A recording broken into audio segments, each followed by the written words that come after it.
situação de alegria, tá? Então, eu queria, com muita alegria, né, a nossa segunda reunião da rede desse ano, ela vai ficar disponível depois lá na página do Núcleo. É um evento que já acontece há mais de 25 anos, a Ju estava lá presente em 92, 93. Ela é a mais antigona disso, Ju. Você era uma menina, tá? A gente sabe. E quem puder, põe a câmera, quem não puder, escreve. A gente vai ter fazer as comunicações que forem possíveis. Então, eu tenho a honra de ter o aceite desses dois grandes colegas, né? O professor Carlos Maurício Duque, eu vou pedir para ele se apresentar, contar um pouquinho do percurso. A ideia é cada um apresentar em torno de 15 minutos. Se tiver uma demanda, se eles permitirem, vocês podem perguntar. Se eles não permitirem, quem vai estar com o som, né, com o poder, vai ser cada convidado.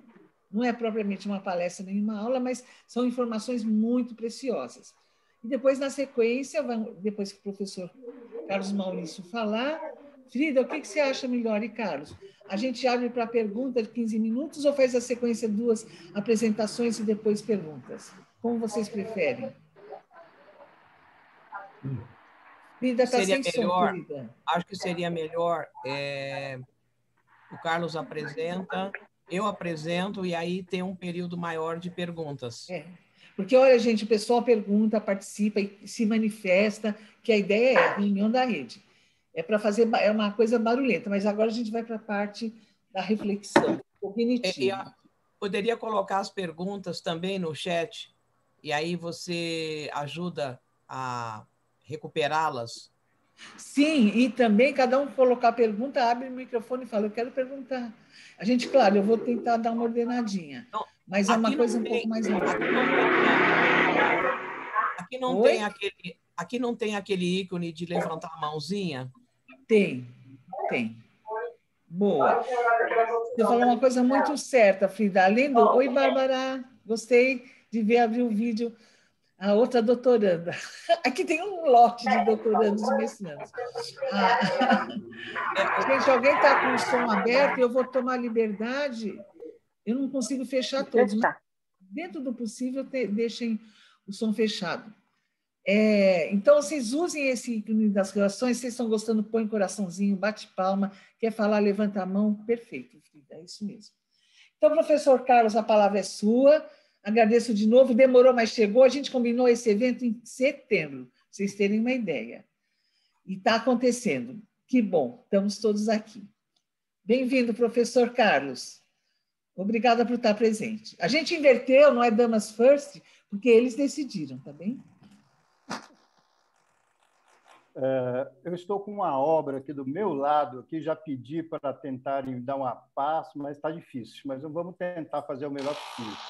Então, eu quero primeiro agradecer a professora Cris aí pelo convite, uma oportunidade raríssima da gente poder estar conversando aqui num grupo tão privilegiado desse, que, na pior das hipóteses, todos nós aqui estamos preocupados com a saúde, com a qualidade de vida das pessoas e do mundo como um todo, né? O meu histórico de ergonomia é bastante interessante. Primeiro, porque eu sou designer, né? E a ergonomia aqui entrou no Brasil pelas mãos da engenharia de produção e pelas mãos dos designers, que foram os primeiros ergonomistas desse país aqui, que até então a ergonomia só era ensinada nos cursos de design de engenharia de produção, né? E eu comecei a trabalhar com ergonomia junto com o professor Sérgio Augusto Penaquel, que foi o mentor da ergonomia no Brasil, o primeiro professor de ergonomia do Brasil na Escola Politécnica da USP, na engenharia de produção. E trabalhei com o professor Sérgio durante 12 anos na empresa dele, que chamava GAP, que foi a empresa que fez os primeiros projetos de ergonomia no Brasil, primeira gestão de ergonomia do Brasil, que foi feita na Companhia Siderúrgica Paulista, nos anos de 78 a 90, eu passei todo esse tempo lá dentro de siderurgia, fazendo projeto de cabine de ponte rolante, máquinas operatrizes, e também em função de uma demanda muito significativa na época que tinha, que eram as doenças ocupacionais na COSIPA, e na comunidade em torno da COSIPA, principalmente a questão da leucopenia. E foi a partir, então, desse contexto, né, da ergonomia na saúde, não só dos funcionários da COSIPA, mas também da comunidade, que se resolveu, então, implementar um plano diretor de ergonomia pela COSIPA, cujo presidente tinha sido aluno do professor Sérgio Kell na Escola Politécnica da USP, que era o professor Plínio Asma, e tinha sido diretor do metrô. E a GAP, também, com seus designers, fez o primeiro projeto de nacionalização do design do metrô de São Paulo, na gestão também do professor Plínio Asma, sob a égide do professor Sérgio Kell. Então, eu já estou militando aí na ergonomia desde 1978, fazendo projeto de ergonomia. Então, minha vivência em ergonomia é em projeto. Hoje se fala muito da ergonomia organizacional, da ergonomia da atividade, etc. As duas são complementares, né? Não adianta você fazer ergonomia organizacional se o cara está todo torto, numa mesa torta, num equipamento inseguro, numa ferramenta totalmente inadequada para o usuário. Então, o design sempre esteve presente na ergonomia. Aliás, a ergonomia nasceu no design, depois que ela foi expandindo para as outras áreas, né? E hoje, evidentemente, em função das demandas, né, mundiais, essa questão organizacional começou a se tornar quase que prioritária, principalmente na Europa, onde o avanço do design é altíssimo, ao contrário aqui do Brasil, que tanto os produtos e os ambientes de trabalho, os postos de trabalho, os processos de produção, não são concebidos ergonomicamente, né? Por dois motivos que eu acho crucial. Primeiro, a falta do ensino da ergonomia na graduação, principalmente nas engenharias, né? E a ergonomia aqui no Brasil, ela só ficou conhecida praticamente depois da NR17, em 1990, que caiu na segurança do trabalho e caiu de uma forma totalmente equivocada, no meu entender. A NR hoje, até hoje, né, as pessoas para cumprir a NR só fazem checklist de questões biomecânicas, né? Muito recentemente que a gente começou a fazer uma ergonomia um pouco mais ampla, falo recentemente nos últimos 20 anos, 30 anos, né? E há 40 anos atrás, quando a gente começou a fazer ergonomia, nem se falava disso. Já tinha-se noção disso, mas não tinha essas preocupações que a gente tem hoje, né?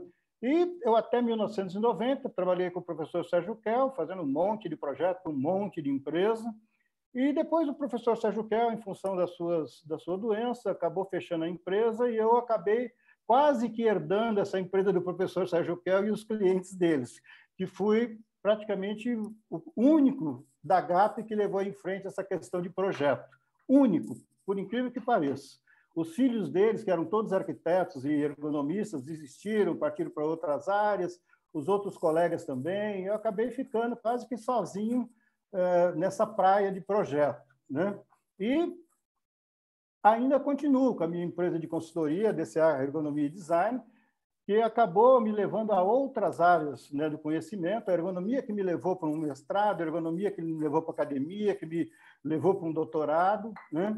E sempre fazendo as duas coisas, né, simultânea, a questão acadêmica, né? E também a minha questão de consultoria, porque eu não entrei na universidade pública, eu fiz uma universidade privada, fui trabalhar numa universidade privada. Então, eu tinha essa oportunidade de fazer as duas coisas, ou seja, o que você estuda na teoria, você vivencia na prática, aplicava na prática. Então, eu sempre comecei, desde quando eu comecei a fazer o mestrado, eu comecei a escrever também, do ponto de vista acadêmico, artigos, mandar para congresso, etc., etc. E isso me proporcionou uma visão totalmente diferenciada da ergonomia, primeiro pela minha formação e depois também pela essa questão da minha entrada no mundo acadêmico, que me enriqueceu muito. E a hora que você começa a participar de congressos nacionais e internacionais, você vê que a ergonomia é um mundo, é um universo imenso, né, que é praticamente impossível você dominar tudo. Então, você tem que procurar absorver as coisas que te interessam no seu foco, cada um da sua atividade, né? Porque a gente entende que a ergonomia ela é multiprofissional e profissionais de várias áreas do conhecimento utilizam-se da ergonomia para otimizar as condições de trabalho e a qualidade de vida das pessoas dentro e fora do trabalho. Até quando se projeta uma cozinha, isso é uma realidade, precisa da ergonomia, né? O arquiteto precisa pensar na ergonomia do banheiro, do quarto, da cozinha, da lavanderia.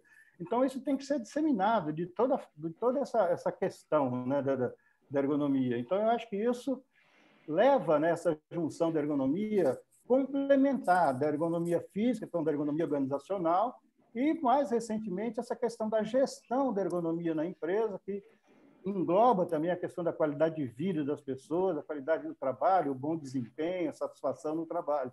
Então, esse meu percurso, vou tentar mostrar aqui, resumidamente, numa meia dúzia de slides, essa coisa, e falar de ergonomia, como a gente está fazendo ergonomia do ponto de vista do design, que é Carlos, a habilidade. Carlos, como você falou da questão da base de ergonomia do conhecimento, eu acho que já seria uma oportunidade para a gente convidar as pessoas para, se a Frida puder botar o link, para o Congresso Internacional de Ergonomia. Gente, é um show. Uma das vezes eu fui para a Finlândia, agora seria em Vancouver. Quem quiser mergulhar no mundo da ergonomia, vai para o Comitê Internacional. É assim, eles estão anos-luz na frente. E sempre é comando de voz. Então, Frida, você, isso, IEA, pronto. Recomendo, não sei quanto que é a inscrição, mas sempre tem opção estudante e tudo mais, e tem atividade livre. Então, gente, usem essas informações para se vincular ao tema de uma forma mais contínua. E além do site abergo, né, .org.br. Desculpa, Carlos. Então, Não, agora você vai entrar com os slides. Você está habilitado para apresentar um slide? Estou, eu vou começar a compartilhar minha tela aqui. Tá? Aí eu vou tirar aqui a minha mãozinha. Tem uma outra entidade também, que chama HAFE, que é da americana, que também tem congressos excelentes, viu? Não só na Europa, como também nos Estados Unidos. É fantástico. Tá. Depois Você consegue colocar aqui no chat para a gente? Porque, assim, aqui a gente vai formando a nossa base de dados, né? A nossa biblioteca ambulante, as trocas, e, às vezes, um acesso dele... Eu, quando conheci a Bergo, eu falei, nossa senhora, achei meu pedaço. E quando eu fui para a Finlândia, então, que eu estava com a professora Frida, outro dia éramos simplesmente meninas, né, Frida? Tudo bem que o caixa eletrônico não funcionou na meia-noite. Então, E, assim, uma das coisas aqui da reunião, gente, é uma interação leve, tá? Dentro do possível, a gente vai ver os slides, tá? Querendo perguntar, a gente não fazer uma coisa muito densa em termos de continuidade. Dá umas paradinhas, vamos voltando, perguntando. Olha, eu também estive lá. Então, assuntos de apoio elas são permitidos, tá bem? Vamos lá, Carlos, por favor. Eu vou entrar com a minha tela aqui, vou ver se eu consigo entrar com a minha tela aqui. Tá bem. Aí, beleza. Tá. Lindo. Então, vamos lá. Tá? Então, pessoal, para quem está chegando agora, meu bom dia, né? Vamos falar um pouquinho de ergonomia, essa coisa que a gente já vem falando há 42 anos e poucos ainda conseguem entender. Entendeu? Então, vamos lá, né? Coordenadora nossa aqui é a Ana Cristina Limonge, agradecer mais uma vez pelo convite, pela oportunidade de estar aqui conversando com vocês, falando daquilo que eu mais gosto de fazer e falar na vida, que é de ergonomia. Afinal, vivo disso e vivo para isso. Né? Então, gente, o link da ergonomia com a qualidade de vida está na própria definição da ergonomia. A definição da IEA está lá, ó, muito claramente, que a ergonomia é uma disciplina científica relacionada ao entendimento das interações entre homens e os seres humanos e outros elementos ou sistemas, e a aplicação de teorias, princípios, dados e métodos a projetos. Frisam a palavra projetos, a fim de otimizar o bem-estar humano e o desempenho global dos sistemas. Então, eu costumo dizer, né, que a hora que se fala de projeto, é qualquer tipo de projeto, seja um projeto físico, seja um projeto na área organizacional, tudo precisa de um projeto. Aliás, quem está na academia é um eterno fazedor de projetos, seja eles quais forem, né? E, claro, a hora que você também está numa indústria, uma instituição, não necessariamente industrial, mas de prestadora de serviço, ela também vive de projetos. Se ela não faz projetos, ela não inova, ela não tem melhores desempenho, ela fica sempre, né, à margem. Então, a questão do projeto é sempre fundamental, né? E nessa imagem que eu coloquei aí, aliás, essas várias imagens, mostra essa abrangência da ergonomia, né? Que é tão antiga, né? Que o Da Vinci já tinha desenhado isso, né? E esse desenho do Da Vinci, o Homem do Vitrúvio, ficou como se fosse uma marca da ergonomia, né? Então, o logotipo da grande maioria das associações de ergonomia, etc., é o Homem de Vitrúvio, né? Do Da Vinci, da Idade Média, né? E, claro, a ergonomia, evidentemente, ela saiu dessa questão do peso, né? Falar de ergonomia aqui no Brasil, até pouco tempo atrás, era só peso e postura, né? Então, hoje não é mais assim. Então, hoje nós já temos uma coisa que está ali do lado, que é o cérebro, né? As pessoas, para movimentar o corpo, primeiro, ela tem que acionar o cérebro, senão o cérebro não aciona o corpo para movimentar, né? E, claro, hoje nós estamos falando, né, da indústrias, né, da quarta geração, sociedade 5.0. Então, cada vez mais, essa fusão da ergonomia física com a ergonomia organizacional, ergonomia cognitiva, é uma realidade necessária para tudo. Então, eu não posso fazer uma coisa sem contemplar a outra, porque elas são interdependentes, né? E, claro, a hora que eu falo também de ergonomia, eu tenho que entender a necessidade hoje dos deficientes, né? Então, a ergonomia para deficiente é completamente diferente da ergonomia para um indivíduo normal, né? Então, a gente já tem feito projetos para deficientes, como essa ilustração nossa que está aí, né? E o futuro da ergonomia, que a gente está vislumbrando, já está se enxergando por aí, é puramente automatização, né? A automatização ela veio para ficar e veio para ajudar o indivíduo, né? E ajudar as empresas, ajudar a evolução do ser humano. O homem não é mais para carregar peso, o homem não é mais para fazer força, né? E ainda temos esse ranço, principalmente na indústria, de que ergonomia é peso, coluna, né? Ler, dort. Quer dizer, o negócio, sabe, que a gente há 40 anos atrás já via que não era só isso, ainda a gente, até hoje, ainda assiste esse negócio, tá? Então, desde um simples design de uma caneta até um design de um processo de produção, a ergonomia tem que ser feita na concepção, né? E, claro, dentro desse contexto, quando a gente está falando de ergonomia hoje, né, dar essa contextualizada, essa atualizada nas ações de ergonomia, o que a gente tem mais feito, pelo menos na área de projeto, é a questão da usabilidade. Aplicar os conceitos e princípios da usabilidade nas questões ergonômicas, seja do projeto de ambientes, de produtos, de postos de trabalho, né? E das tecnologias, né? Porque a experiência do usuário, a usabilidade é a experiência do usuário, que em muitos lugares chama de UX, ou User Experience, né? Então, a gente costuma dizer que é impossível transformar o trabalho e seus componentes sem a contribuição do usuário. Então, a contribuição do usuário é importantíssima, desde a concepção de um projeto, seja de uma cadeira, de uma mesa, de uma estação de trabalho ou de um sistema de produção, até a questão organizacional. Como é melhor ele organizar a tarefa para ele, a atividade dele, o tempo dele, o processo dele, né? Então, essas duas coisas, quem sabe é o trabalhador.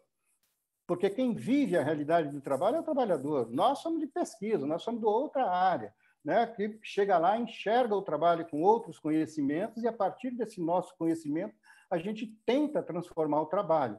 Mas a transformação desse trabalho só é possível, real e efetiva, se tiver uma real contribuição do trabalhador, e não uma mera participação para ele ficar flainando por cima para dizer que está fazendo uma ergonomia participativa. Isso não funciona. A intervenção do trabalhador é fundamental no trabalho do ergonomista. Fundamental, né? Então, falando da ergonomia na atualidade, o que nós estamos vendo? O que nós estamos assistindo no dia a dia aí, né, já há algum tempo? São as interfaces cyberfísicas, né? Os sistemas cyberfísicos integram, né, as máquinas e os processos digitais, cujos processos digitais são capazes de tomar decisões e de cooperar entre si e conosco, os humanos. Então, a tecnologia ela tem essa capacidade de nos agregar e nos auxiliar no desenvolvimento das nossas tarefas, para que sejamos mais eficazes, mais eficientes e, evidentemente, menos fatigantes, tanto física quanto psicologicamente. Tá? Então, nós temos aí, né, ainda 4.0, todas essas coisas já são uma realidade nossa hoje, aqui no Brasil e fora do Brasil, isso já está quase sendo ultrapassado, né? Então, a hora que a gente vê uma interação de um homem com um computador numa linha de produção, essa interação que tem que ser avaliada, tem que ser analisada, a função da máquina, a função do homem, a interação do homem com essa máquina, não só do ponto de vista físico, mas do ponto de vista biopsicossocial, como a professora Cristina menciona no seu BPSO, entendeu? Então, isso é fundamental, esse entendimento, essa interação do homem com a máquina e de como o homem deve projetar a máquina e de como a máquina deve interpretar também a função do homem. Então, quem concebe uma máquina dessa tem que ter consciência do respeito e do limite da capacidade humana, não só física, também quanto intelectual, seja num projeto de um robô, seja num projeto de um software. Então, todas essas coisas estão extremamente interligadas, né? E, claro, hoje, né, nós já falamos em ergonomia e temos normas de ergonomia falando de usabilidade até para o trabalho com computador, o trabalho no ambiente de trabalho com computador, num escritório. Como deve ser projetado, como deve ser planejado um trabalho administrativo com uso de computador e hoje, mais ainda, com essa questão do nosso teletrabalho, que a professora Frida vai abordar isso com mais profundidade, isso é fundamental, entender como é que as pessoas fazem esse trabalho nas suas residências, como é que elas fazem esse trabalho até na pandemia, porque agora 90% do administrativo das empresas estão em suas residências, desde o presidente até um operário que precisa acionar uma máquina, pedir para ligar um botão numa sala de controle, etc, etc. Então, essas coisas todas, elas têm que ter, né, um sequenciamento, um entendimento, uma concepção ou uma adaptação do trabalho para ela, seja no lar, seja na empresa, utilizando um software, um computador, um notebook, um celular, um tablet, por aí afora, né? Então, essa norma de usabilidade, né, para trabalho em escritório, ela é relativamente recente, mas lá fora ela já é velhinha, de 1998.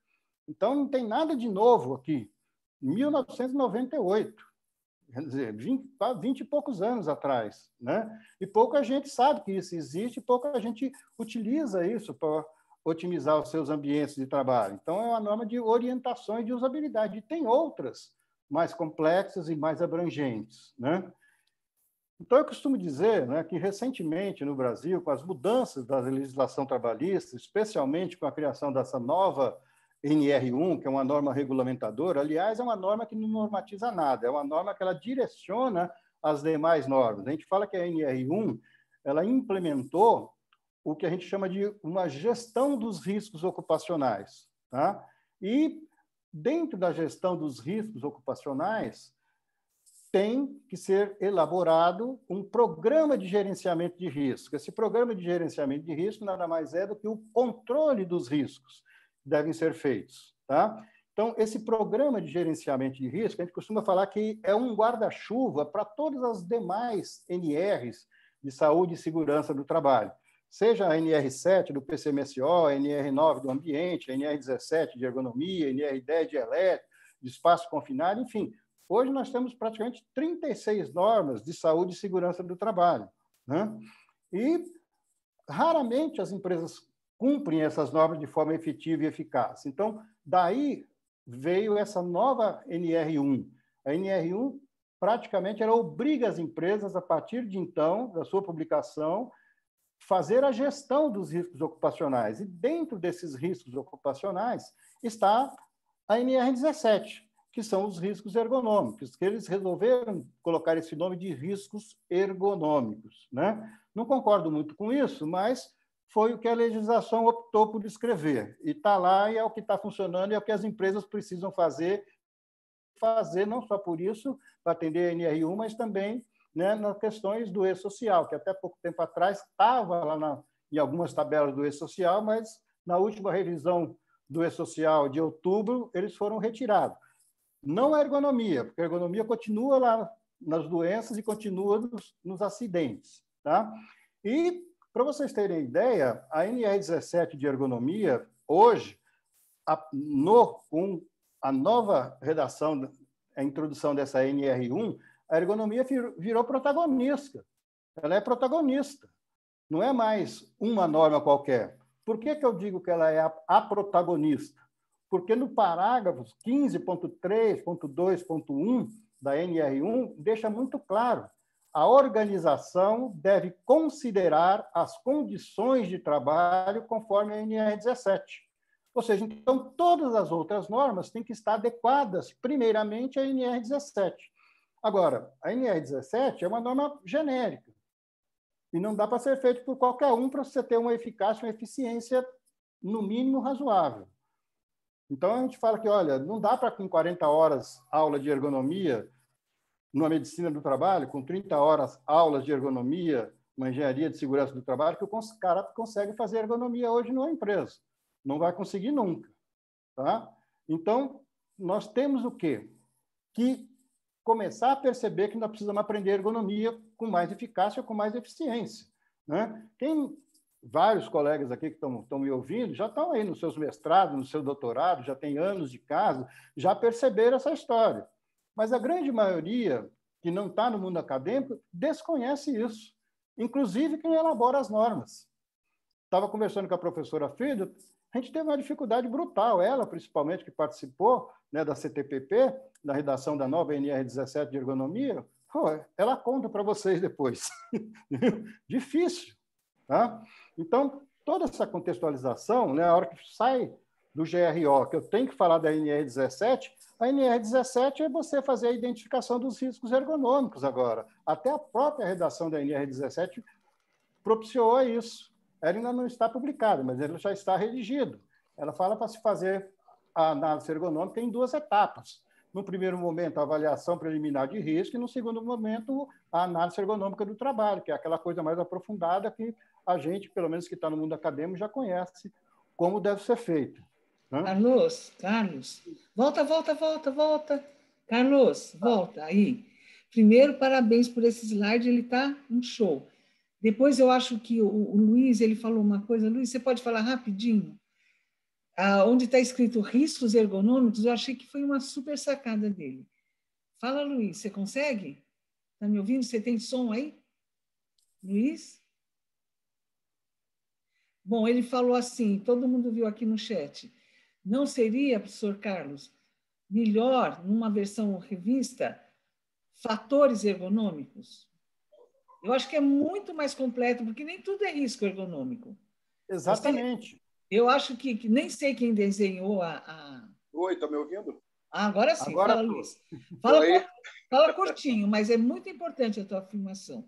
Eu acho que é importante. Não, essa discussão a gente já teve. Discussão não, esse diálogo a gente já teve, eu e o Maurício, algumas vezes, das muitas que a gente se fala quase semanalmente, e a gente discorreu um pouco sobre essa questão, que seria, eu acho que, mais adequado se falar, se usar o termo, né, fatores, assim como se usa em fatores psicossociais. Né, bastante, você falou na Finlândia, que é bastante utilizado na Finlândia. Eu acho que é por aí. Por aí a gente pode discorrer alguma coisa.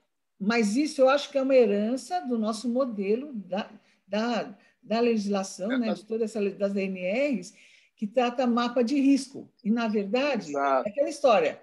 Trabalha só com mal-estar, não trabalha com bem-estar. E quando o mal-estar aparece, ele aparece como um risco menor. É uma coisa meio insana o conceito. Então, eu acho que nas próximas comissões, quem estiver aqui e for participar, eu acho que valeria a pena trabalhar com a ideia, a gente está olhando, como ergonomista, fatores. E aí, fatores biomecânicos e tal. Esse fator gera um risco. Então, estão pulando, né, Carlos, não sei se você concorda, está pulando um olhar. Vamos analisar o todo, e como ele se compõe, o que é favorável, fator de proteção, que acaba esquecendo o fator de proteção, fica no fator de risco, né? É que a gente já está tão discriminado lá fora que era bom a gente se adequar melhor ao meio, né? Então, é só para provocar. E isso muda muito até o nível de qualificação, vamos dizer, o estado da arte, dessas questões da aplicação das nossas NRs, que são, né, desde a idade da pedra até a gente tem altas tecnologias. Né? Mas eu queria comentar que está muito bonitinho, está lindo, eu adorei, só claro, quando o Luiz falou fatores, eu falei, nossa, acendeu uma luzinha aqui, né? Mas então, é isso mesmo. Coraçãozinho tá? para você, professor. A origem disso, Cris, é uma só. Tá? Eu costumo falar que a ergonomia aqui no Brasil ela ficou conhecida de forma equivocada. O grande equívoco nosso foi que a segurança do trabalho ela entendeu a ergonomia como um pedaço da segurança do trabalho, quando, na realidade, a ergonomia, né, não é um pedaço, é o todo do trabalho. A segurança do trabalho é um dos aspectos do trabalho. E foi feita essa norma com esse recorte e ela ficou entendida dessa forma. E hoje estão tentando mudar, mas não conseguem, porque não conseguem se reestruturar. E tem uma dificuldade muito grande das pessoas, principalmente de dois grupos da CTPP, o grupo de governo e o grupo de empresário, que é quem redizem as normas, tem esse bloqueio, sabe? Fica impedindo, acha que a hora que se coloca isso vai ser mais oneroso para as empresas. Não vai ser mais oneroso, vai ser só muito melhor para as empresas e para os trabalhadores, então, não só Carlos, para o trabalho, para o desempenho, mas para a qualidade de vida. Então, Carlos, mas aí eu acho que tem um lado psicossocial, que é talvez umas teses de doutorado, de mestrado, que mostrem a importância de você trabalhar a questão como um fator de proteção e como ambiente dado, e a partir desse ambiente dado, como se compõe. E aí seria uma visão mais da ergonomia, da macroergonomia, da questão. Isso, da macroergonomia, exatamente. E tem os estudos de representação social, e aí o Berger e Luckmann, né? Construção social da realidade, talvez atuar um pouquinho nesses fatores de gestão, como você bem sinalizou. Quem sabe daqui a uns anos a gente já tenha um slide lindo como esse, mas ali teria o nome fatores ergonômicos, né? Com outra, mas aqui é só para provocar que a gente tem as lideranças que vão atuar nisso. Né? É isso mesmo. Entendeu? Beleza, Ana Cecília, obrigada. Então, só para a gente ter uma ideia, quando começou essa coisa do e-social, o e-social é uma coisa que já vem sendo construída há mais de 10 anos. Tá? Ele, baseado nos tópicos da NR17, ele chamou de risco. Entendeu? Então, do item 1 da NR17, levantamento, transporte e manuseio de materiais, eles tiraram os riscos biomecânicos. Do mobiliário do posto, os riscos do mobiliário. Do equipamento do posto, os riscos dos equipamentos. Das condições ambientais, os riscos ambientais. E a organização do trabalho, os riscos organizacionais, psicossociais e cognitivos. Isso estava no e-social, nas tabelas do e-social, até abril de 2020. Na revisão que fizeram em outubro de 2020, tiraram isso. Até isso tiraram. Quer dizer, deram uma outra canibalizada. Para nossa tristeza. Até isso tiraram, não tem mais. Risco psicossocial e organizacional. E você vai na tabela que eles colocaram agora, para a ergonomia, quer ver o que é? Ficou restrito ao layout do e-social, versão S10.0, tabela de outubro de 2020. Tabela 15, agente causador, situação geradora de doença ocupacional. E só psicossocial, nada, só esforços físicos.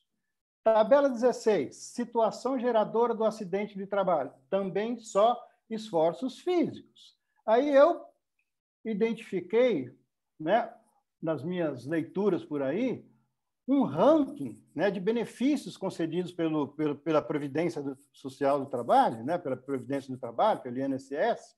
Olha a terceira causa que paga benefícios: Covid. Depois, a sétima, depressão. A 14ª, transtorno depressivo. A 16ª, ansiedade generalizada. A 18ª, depressão moderada. Está tudo relacionado à questão da ergonomia psicossocial. E os caras me tiram isso da legislação, me tiram isso do e-social. Então, é um negócio que é desanimador para quem vive disso, para quem trabalha com isso. Entendeu? Mas, ao mesmo tempo, é desafiador. Desafiador por quê? Porque eu me tenho por obrigação e por dever de ofício e de paixão esclarecer os empresários que isso está equivocado, isso não é bom para a empresa dele. Isso não é bom. Mesmo que a lei não exija, mas ele, se quer ter uma empresa saudável, digna, com bom desempenho, com função social, como muitos colocam nos nas suas missão, valores, etc., eles têm que fazer desse jeito. Não tem outra forma. Tá? Então, a gente ainda continua lá. Ó. Hérnia de disco, 49 mil afastamentos. Síndrome do manguito rotador, 37 mil afastamentos. Se a gente, só por a gente pegar essa tabela aí, né, dos benefícios concedidos pelo INSS, é evidente que aí não está só de acidentes do trabalho, pode até ser outro, mas com certeza 80% é relacionado ao trabalho. Então, a ergonomia, se a gente não tiver essa percepção, essa visão muito além das normas, nós vamos ficar rastreando, mas isso vai passar e já está passando, e eu não vou deixar passar em branco. Carlos, já despertou muitas ações, e a Frida aqui comentou que a inclusão desses fatores, né, Frida? Comenta, Frida, por favor. Olha o que ela escreveu, Carlos. Ou a Frida vai falar. Frida, você pode falar? Eu acho melhor ela falar. Abre o microfone. O que acontece é o seguinte, uma pessoa de um sindicato me pediu para ir a algumas reuniões onde eles estavam iniciando a discussão justamente da modificação da NR17, e exatamente como o Carlos falou, exatamente, eles foram completamente contrários. Não é que, quando eu falo eles, são os representantes das empresas. Foram completamente contrários à inclusão de questões ligadas à organização do trabalho, que está na origem da maior parte dos problemas de saúde observados, conforme aqui o Carlos mostrou, tanto de Covid-19, por exemplo, a gente sabe muito bem, né, que os trabalhadores, por exemplo, de frigoríficos, eles se contaminaram e contaminaram suas famílias, etc., e as comunidades, e espalharam Covid-19 em Santa Catarina, por exemplo. Isso ano passado. E os trabalhadores, os profissionais da saúde, a organização do trabalho, ela está na origem da transmissibilidade do Covid-19. Então, quando eu falei sobre isso, e como eu sou professora, você sabe, o professor tem esse mau costume de ficar dando aula para os outros. Eu expliquei por que gastei saliva, por que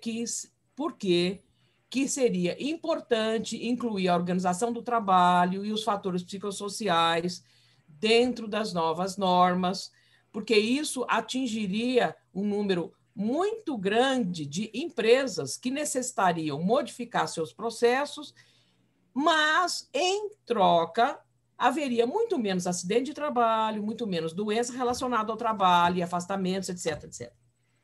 Foi uma falação de uma meia hora ou mais.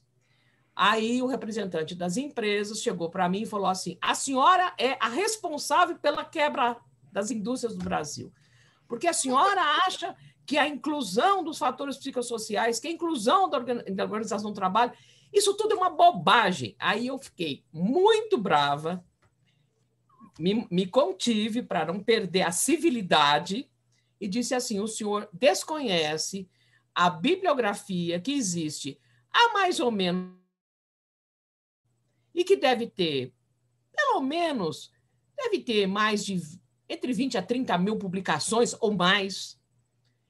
O senhor desconhece e não, a não inclusão vai trazer prejuízos para as empresas. É uma visão muito míope que o senhor tem. Aí a pessoa despejou em cima de mim uma série de palavras que eu não vou responder, não vou dizer aqui, porque nós estamos no... né? E eu disse para o dirigente sindical que me convidou, que eu me sentia assim, que eu estava perdendo meu tempo lá na Fiesp, foram 2 dias de trabalho intenso, e que não valia a pena eu discutir nesse nível com esse tipo de pessoas. Aí eu prefiro discutir em outro fórum, porque nesse fórum eu não tinha mais condições de mostrar. Não é só o que eu sei, são as evidências, tanto faz quem fala, mas são as evidências. A gente tem que trabalhar em cima das evidências, não é dos achismos. Essa coisa, eu não quero isso porque eu acho isso. Não é questão de achar, são as evidências. E aí eu me retirei, não fui mais em nenhuma reunião. Eu estou vendo aqui que eu nem sabia que o E-Social tinha retirado todos esses itens, né? É uma pena, realmente uma pena. É assim, um retrocesso imenso, imenso. E o pior é o seguinte, os avanços na área ao trabalhador, eles são lentos. O conhecimento avança muito mais rápido do que o avanço nas políticas públicas. Então, quando você retira alguma coisa, para você recolocá-la ou aprimorá-la, são anos de esforços. São dezenas, centenas de pessoas que trabalharam para que essa política pública fosse mais adequada. Isso não é trabalho de uma pessoa. Enfim. Olha, é impressionante esse relato, combinação disso do que o Carlos trouxe com a tua presença lá, eu queria ser uma mosquinha, né? Então, aí mostrar que assim essas mudanças, elas têm conhecimento técnico, e tem a questão política e tem a falta de educação o tempo todo, né? Não é só a política pública, é a falta de educação. A pessoa não respeita o cientista, ou tem medo também. O medo também gera essas coisas. Mas coisas para a gente pensar, eu agradeço esse relato e acho que isso abre muitas portas para reflexão. E que bom que você não conhecia isso que o Carlos trouxe, né? É tão gostoso a gente poder... Não, eu não conhecia. Eu acho que o Carlos traz... Essa apresentação do Carlos e essas reflexões dele e de outros são importantes, porque nós somos multiplicadores do conhecimento. Isso. A Júlia também está falando mais, aqui. Outros menos, e mesmo quando as pessoas prestam consultoria nas empresas, elas atuam como disseminadores do conhecimento. Isso é importantíssimo, que essas questões sejam trazidas aos grupos que atuam junto às empresas. E se não consegue atingir o objetivo naquela rodada, você aprende, algumas coisas você consegue, tem um nível alto de frustração. E a Júnia disse aqui, Carlos, se você permitir a Júnia comentar rapidinho, que é ela que trabalha com... Claro, não. Todo e aí a gente vai reajustar aqueles horários que a gente combinou. Júnia, se você quiser fazer o seu relato, daí o Carlos volta e vai... Carlos, você não precisava botar tanto o logotipo do núcleo, tá lindão. Foi o Tiago que ligou, que desenhou. Para ninguém esquecer nunca mais. Nossa Senhora, eu falei, caramba. Fica no subconsciente. Júnia, você está conectada? Você está com som? Tchan, tchan, tchan, tchan. Acho que ela não... Vou comentar no chat. Ah, você não quer falar? Fala. É desagradável? Então tá bem. A hora que você quiser falar, você levanta a mão, então. Tá bem? Não posso agora. Ah, entendi. Beleza. A gente fica entrando na vida de todo mundo, né? Carlos, por favor, então, continue a sua apresentação. Olha que momento único, né? Essa conjunto de dados e de experiências que generosamente a Frida trouxe, o Carlos está trazendo. Então, só para complementar um pouco o que a Frida falou, né, essa questão da evolução do conhecimento, pô, a última versão da NR17 de ergonomia é de 1990, ou seja, 30 anos atrás. Em 30 anos atrás, muita coisa mudou, muita coisa se sabe, e continuam deixando do mesmo jeito. A nova redação da NR... Mais nada. O que era 17.5 passou a ser 17.1 e o resto continua do mesmo tamanho. Do mesmo tamanho. Mudaram uma palavrinha aqui, outra ali, e ainda colocaram essa questão de fazer a avaliação da ergonomia em 2 etapas, a avaliação ergonômica preliminar e a avaliação ergonômica detalhada. A preliminar é aquilo que a gente já tem visto que vai continuar fazendo. Checklist de meia dúzia de coisa aí, de meia dúzia de checklist, né? E não resolve o problema. O cara atende a burocracia porque fez, né? O documento está aqui, tem uma avaliação ergonômica preliminar, mas e a gestão? E a solução? E a redução da sinistralidade? E a redução do afastamento? E a redução, né, das doenças? E a satisfação do trabalhador? E o bom desempenho do trabalhador? Né? Então, todas essas coisas começam a ter que aflorar, né?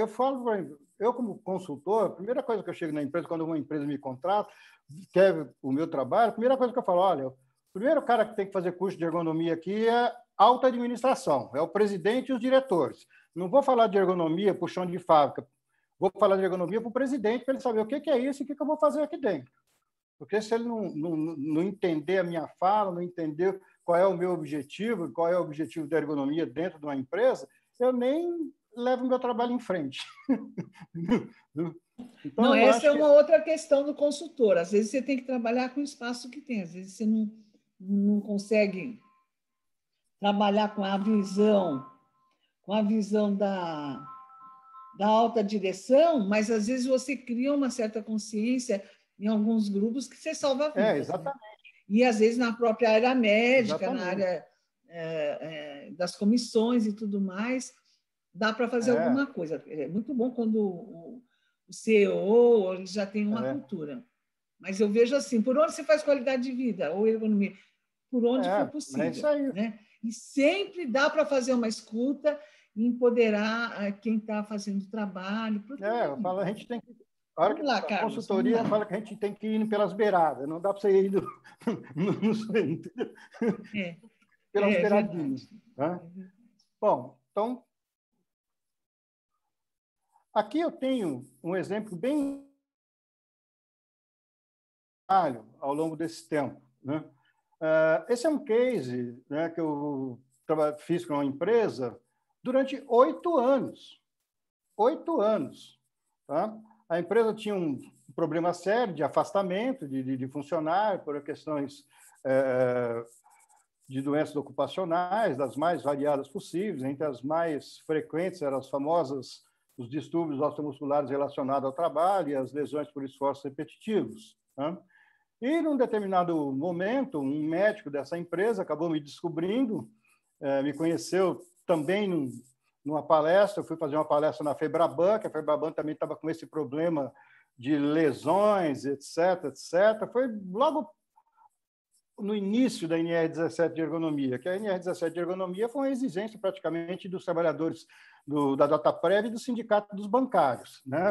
A NR17 saiu da demanda desses 2 grupos aí, que foram inscritos à NR17.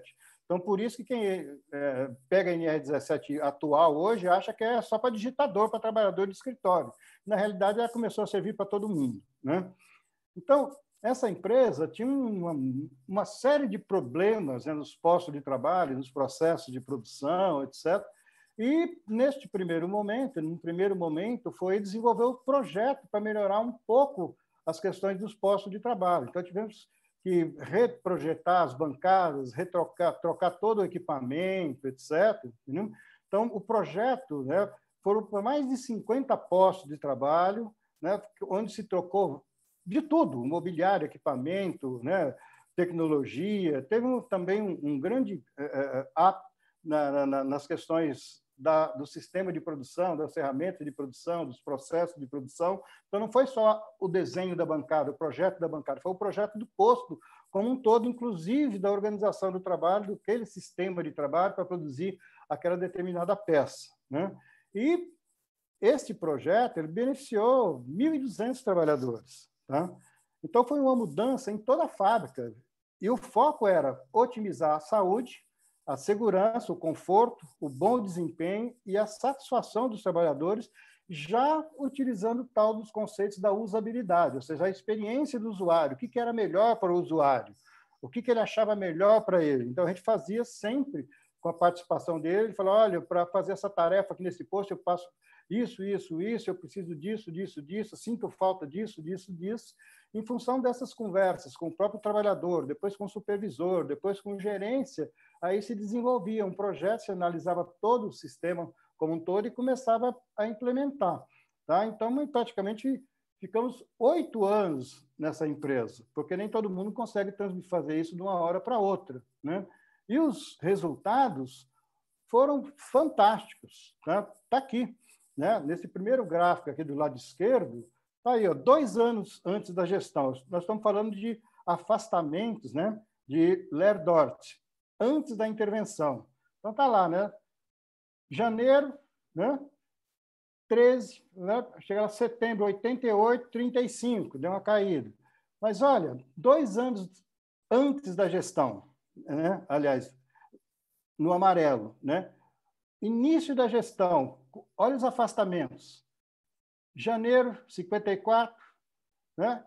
Depois, março, 170, junho, 230 afastamentos.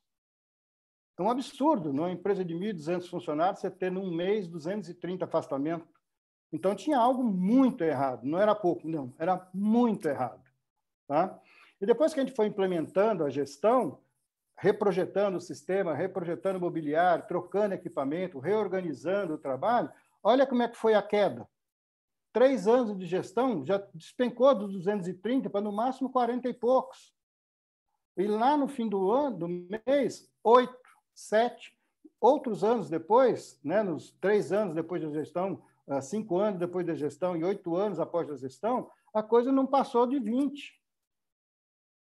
Para quem tinha 230, reduziu 90%.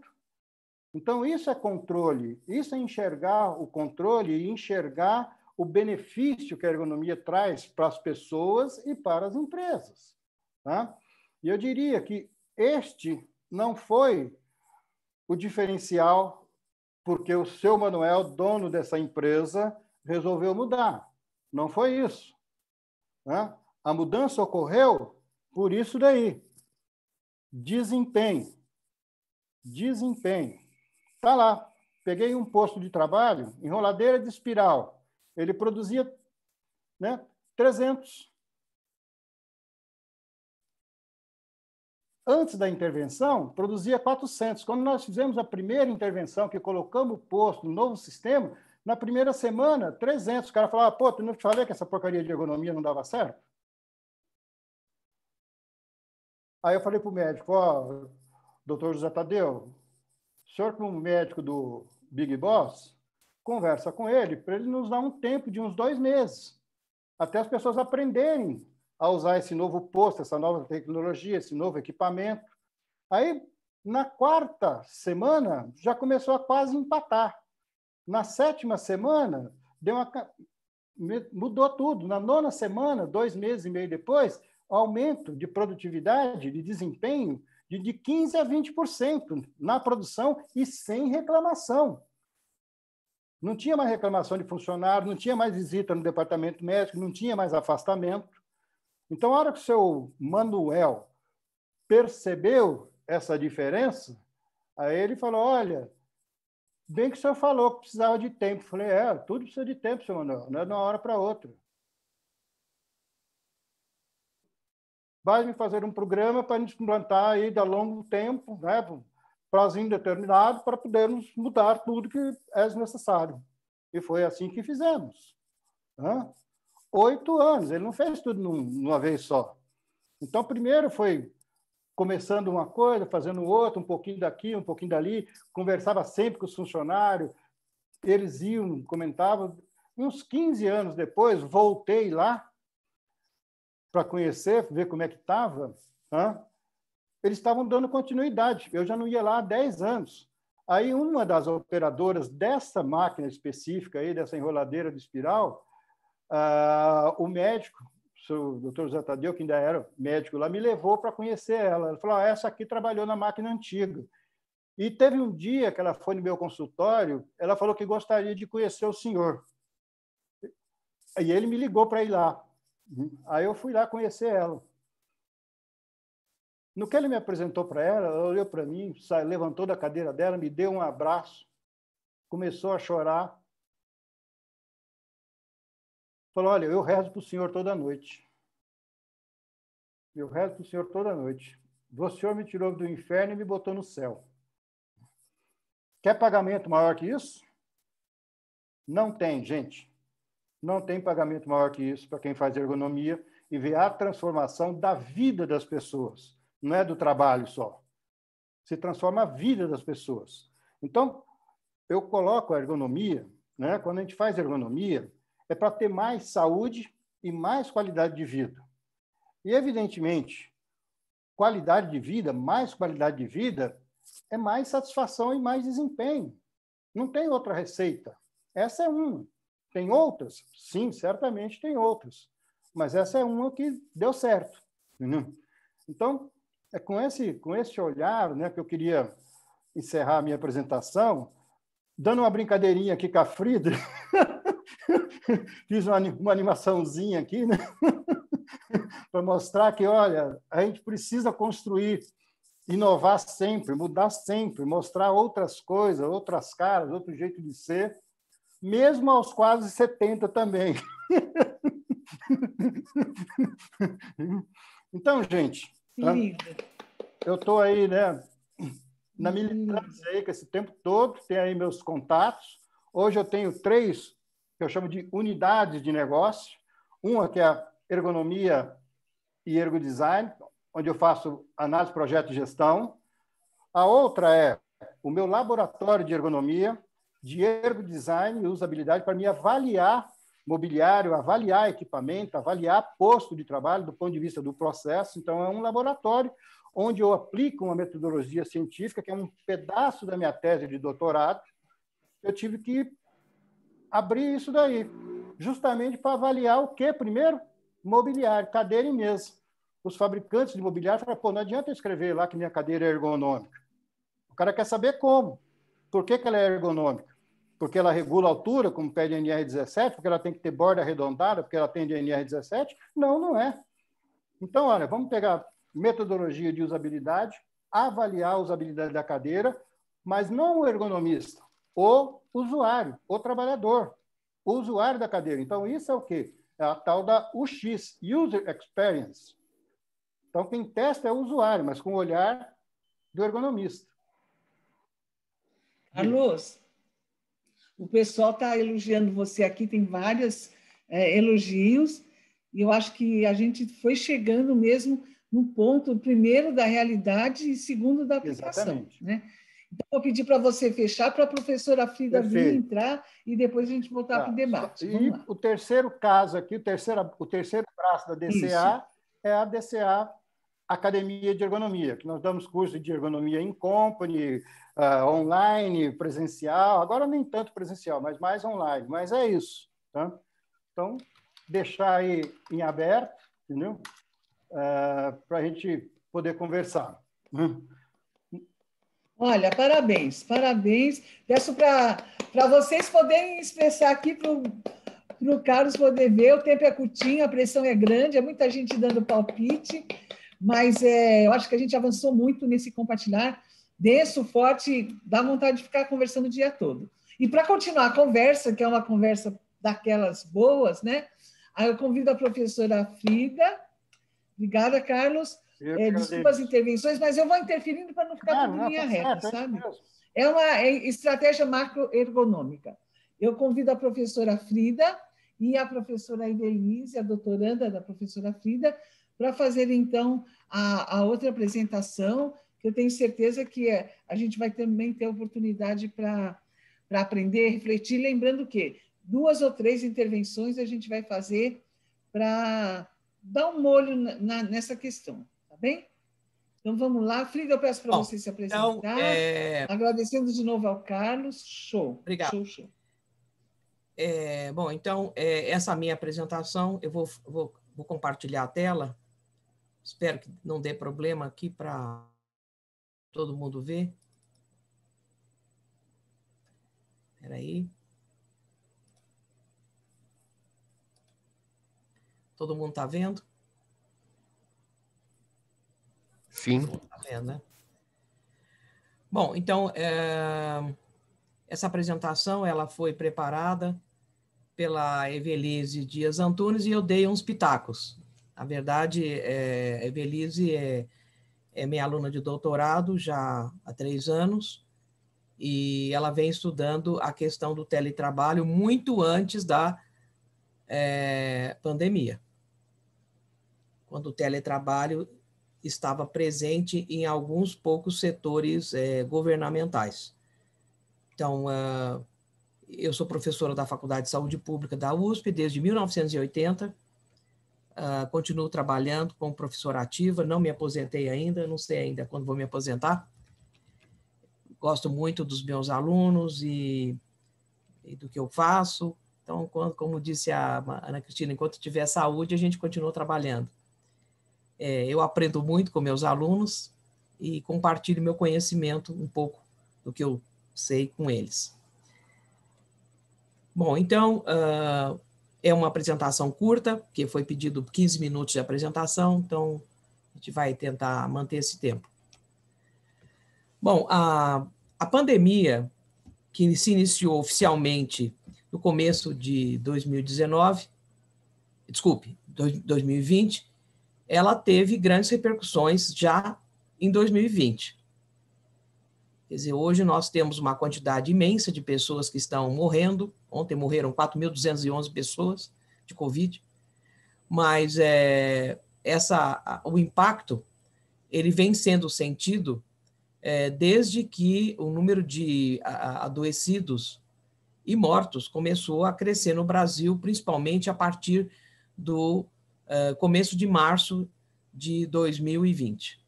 Então, esses são dados do IBGE, 2,7 milhões de pessoas afastadas ao trabalho devido ao distanciamento social, quase 8 milhões de pessoas em trabalho remoto, isso é em setembro, né, do 2020.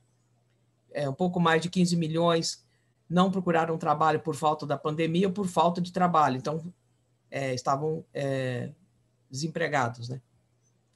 41% com auxílio emergencial, 13,5% de pessoas ocupadas não afastadas do trabalho, trabalharam menos que o habitual, 16,3% ocupadas tiveram rendimento recebido menor do que o normalmente recebido. Então, tem um impacto, além do impacto dos adoecimentos e mortes, o impacto econômico é muito importante, que não pode ser desprezado. E esse impacto, ele levou quem pôde para casa. O trabalho remoto saiu, quer dizer, o trabalho presencial, numa parte dos funcionários, saiu do escritório e foi para casa. Esse dado que foi levantado pela Evelise era dados da PNAD e mostra um número suficientemente grande de pessoas, 13,5% da força de trabalho no Brasil. A força de trabalho no Brasil é mais ou menos de 100 milhões de pessoas, talvez um pouco mais. Então, 13,3% não é pouca gente. Em novembro, havia havido uma redução de pessoas em trabalho remoto. Mas eu creio que com a agudização da pandemia esse ano, embora nós não tenhamos dados, tem havido um crescimento novamente, pelo menos para aqueles que estão prestando serviços para as empresas, mesmo os autônomos, não somente os funcionários, né? Bom, como o Dr. Carlos estava falando da ergonomia, é bom lembrar que bem-estar no trabalho, ele tem muitas dimensões. Então, tem a dimensão profissional, que é a dimensão de competências, habilidades, inclui apoio da organização, e também fatores de ordem, diversas ordens, inclusive psicossociais. Tem a dimensão afetiva, a dimensão afetiva tem a ver com a satisfação no trabalho, que é o aspecto positivo, com a saúde mental, por exemplo, né? O Dr. Carlos mostrou como as principais causas de afastamento atuais estão ligadas à saúde mental. Tem a dimensão psicossomática, que são queixas somáticas em geral, sintomas musculoesqueléticos, sintomas de estresse e similares. As questões cognitivas, que tem a ver com a maneira como eu realizo, como eu e todas as pessoas realizam o trabalho, interpretam os fatos, conseguem fazer os diagnósticos e fazer suas atuações e realizam o trabalho. Mas no teletrabalho, por exemplo, eu tenho também dessas questões faladas, as questões ligadas especificamente às facilidades e dificuldades do teletrabalho, que eu vou mostrar em seguida. Então, por exemplo, na questão cognitiva, a gente não pode esquecer fora do ambiente virtual de trabalho. Que o ambiente de trabalho, todos nós estamos agora trabalhando. Todos nós estamos usando uma máquina que transmite imagem, som, e nós estamos sentados trabalhando. Mas quando é que a gente vai fazer uma pausa, ter uma recuperação desse tempo de trabalho que nós estamos, hoje, por exemplo, atuando? Então, alguns vão almoçar, outros vão se deitar, outros vão continuar trabalhando, comendo e trabalhando. Então, essas questões, elas têm que ser incluídas no que a gente pode dizer qualidade de vida no trabalho, no teletrabalho. O teletrabalho, ele não é um trabalho fácil.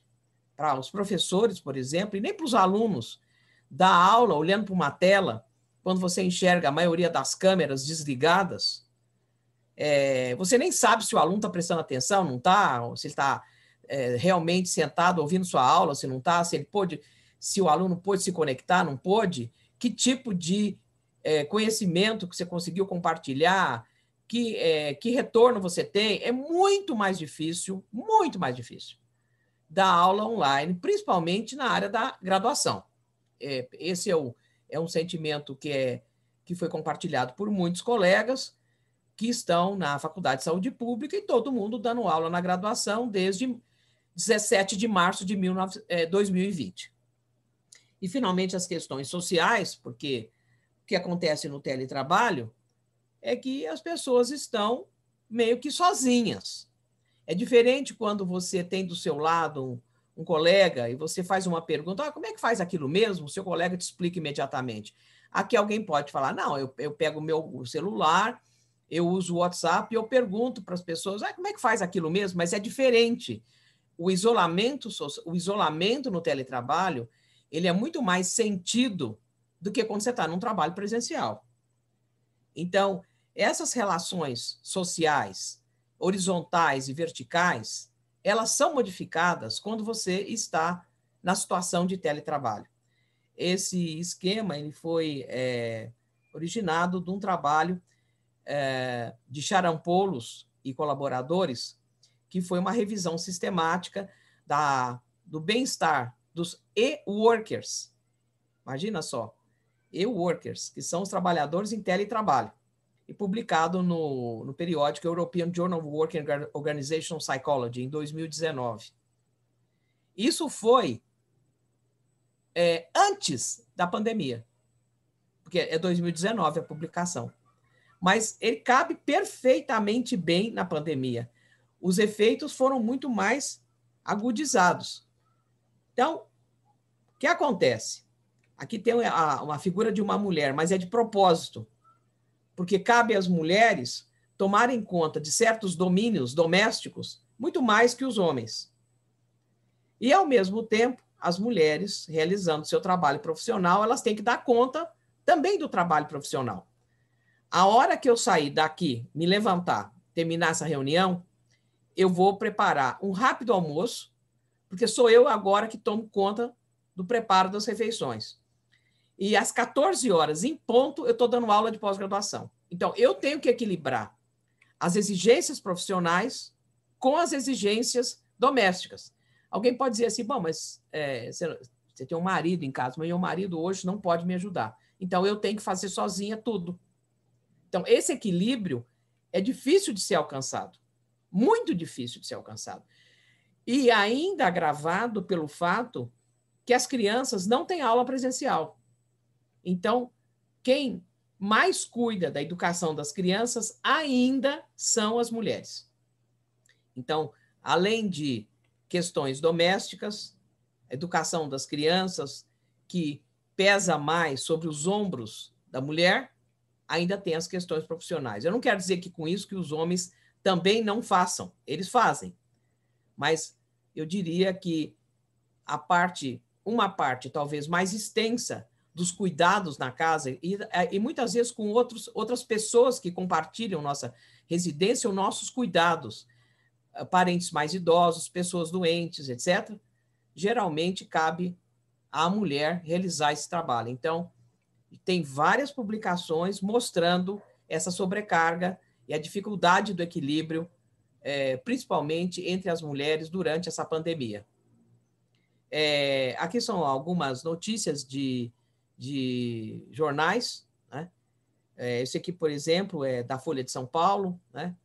Então, eles dizem que as mulheres fazem jornada tripla e o home office, quer dizer, tem o cuidado, o autocuidado, tem o trabalho profissional e tem as questões ligadas aos cuidados domésticos. Então, existe sites que avaliam esse COVID impact, quer dizer, qual o impacto da COVID na qualidade de vida de homens e mulheres. Mas foi observado, e já tem publicações a respeito, que as mães em teletrabalho, elas estão mais estressadas, gastam mais tempo no cuidado com pessoas com as quais elas precisam cuidar, por exemplo, os pais, que são mais idosos, ensino doméstico, tarefas, etc. Então, existe uma desigualdade.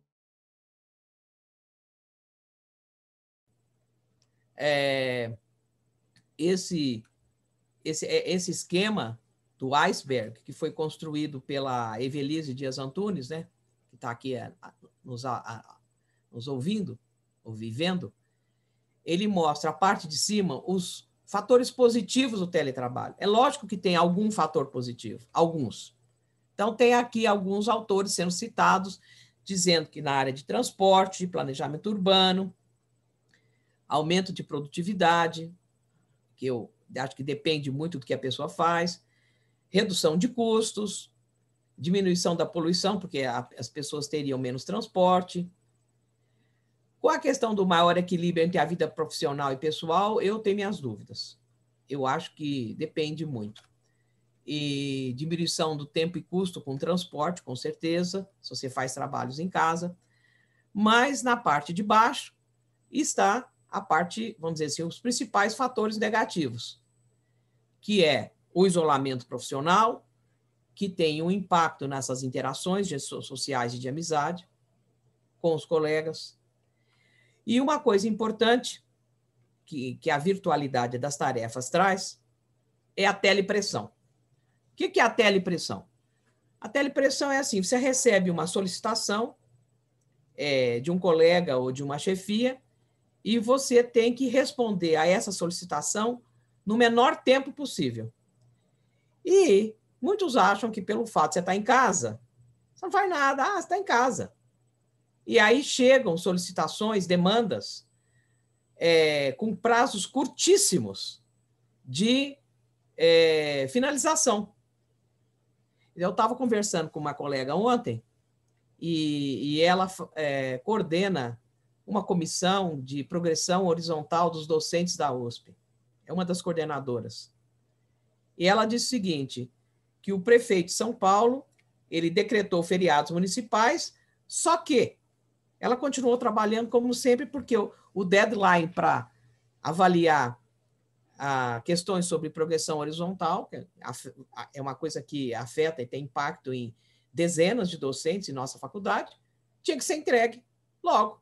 Então, não dá para ficar em feriado municipal fazendo nada. Então, isso tem acontecido na pandemia de uma forma muito aguda. Muito aguda.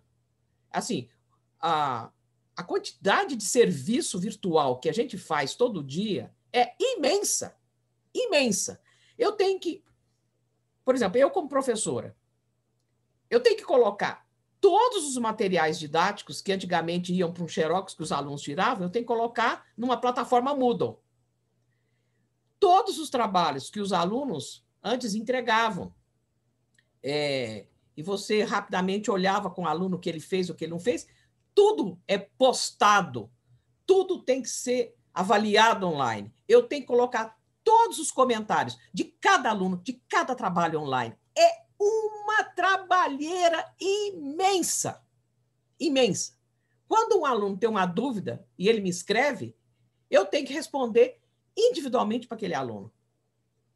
Quer dizer, eu tenho uma classe, aliás, não é uma classe, eu trabalho em 3 disciplinas de pós-graduação e 2 disciplinas de graduação, de manhã e de noite, inclusive.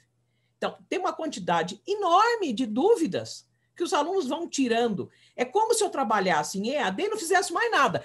Mas eu tenho que fazer orientação de aluno, eu tenho pesquisa, eu tenho que participar de reuniões administrativas.